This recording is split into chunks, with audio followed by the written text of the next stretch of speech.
বিভিন্ন ছবি। একটা মিনিট একটা কথা মনে পড়ে গেছে, যে যেখানে আছেন একটু, নতুন একটা প্রকল্প চালু হয়েছে ফেসবুক ওয়েবসাইটে, ইসলাম মুসলমান নবীর বিষয়ে নোংরা কথা বলবে।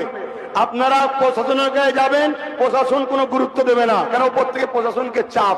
আমাদের প্রশাসনের উপরে রাগ নাই, কিন্তু প্রশাসনকে চাপ দেয়। প্রশাসন বন্ধুরা কিছু করবে না, লাস্টে কি করবেন, আপনি রোড অবরোধ করবেন, তখন ওপর থেকে বলবে তুল্লি আসো, আসামিটাকে ধরবে, হালকা কেস দেবে, পরের দিন জামি হয়ে যাবে। কিন্তু আপনারা যারা আন্দোলন করলেন সংবিধানের অধিকার অনুযায়ী, আপনাদের সবার নামে হাজার হাজার লোকের নামে কেস দেবে, দিয়ে আপনাদের বাড়ি বাড়ি রাত্রে পুলিশ তাড়া করবে। আপনাদের শুধু তাড়া করবে তা নয়, আপনারা পালাবেন, ওই সময় মা বোন বেউজ্জতি হবে। এরম পরিকল্পনা চলছে। সব কিছু থেকে বাঁচার একটাই উপায়, যে অস্ত্র দ্বারা ওরা আমাদেরকে কাটছে, সেই অস্ত্রর ভাগিদারিতে আমাদেরকে পাওয়ার তৈরি করতে হবে, সেটা হলো রাজ পাওয়ার। মাথায় ঢুকছে তো নাকি? না হুজুরের ছেলে কেন বলছে ভাবছেন?